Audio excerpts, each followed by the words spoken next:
In Xi'an, a historical city in northwest China's Shanxi province, the ongoing Hanfu craze is certainly palpable. Hanfu is the traditional clothing for Han Chinese, an ethnic group that makes up more than 90% of the Chinese population.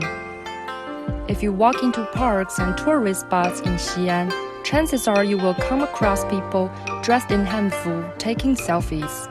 西安这个地方13朝古都嘛，然后我们对传统文化都本来就有一定的兴趣。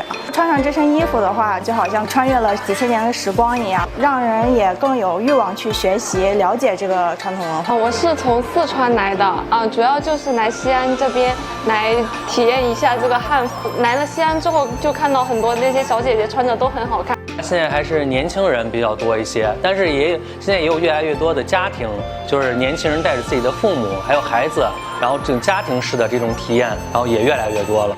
The growing popularity of Hanfu has led to a booming Hanfu market.